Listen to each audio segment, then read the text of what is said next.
In my lifetime, I've seen the rise of the internet. I've seen photo retouching. I remember using Paint Shop Pro in like 1995. That was before Photoshop was like the thing that we call it.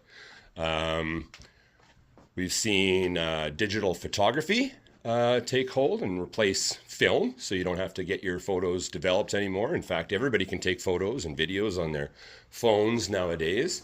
We've seen digital audio workstations where you can make music or podcasts or whatever audio you want to do. You can do that at home instead of going to a recording studio and putting things on tape and hiring a mixing engineer. You can do all that yourself at home on your computer.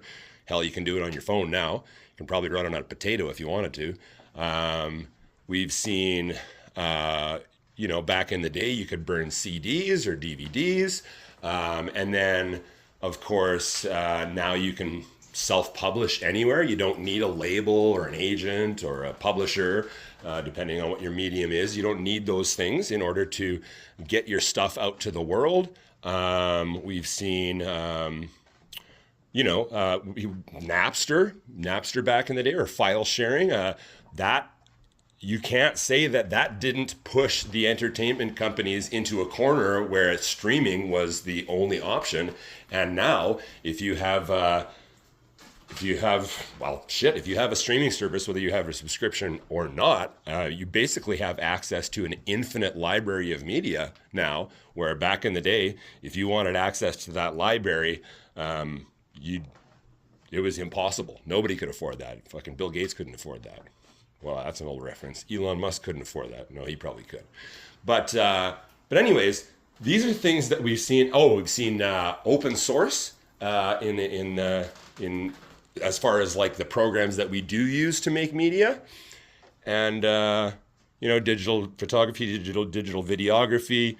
You can make stuff on. You make anything on your phone, and now, of course, the big thing is AI, and everybody's arguing about AI and its place in the arts, especially.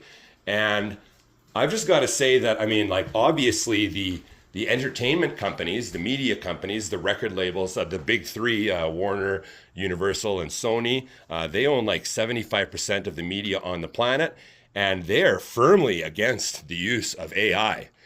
And if there's one thing I've learned in my lifetime, it's that when the entertainment industry opposes a technology, they're not standing up for creators and artists. They're looking for another avenue to exploit and sell them out. They have never not done that. The technology industry has given us all these wonderful things where anybody can create anything that they want to now. And at every step along the way, the entertainment industry has opposed them in doing so. And every time they did, it turned out they weren't looking out for the creators that they said that they were looking out for. They were looking out for the copyright holders, which in 75% of all cases was them. Now, it's not. Now, the copyright holders are 40% people who are just making shit with AI. And of course that scares the fucking monopolized fucking entertainment industry. Anyway, don't buy into the propaganda. Use AI. Fucking don't use AI. Do whatever you want. Make whatever you want. But whatever you do, don't listen to those fuckers in Hollywood, because they are not your friends.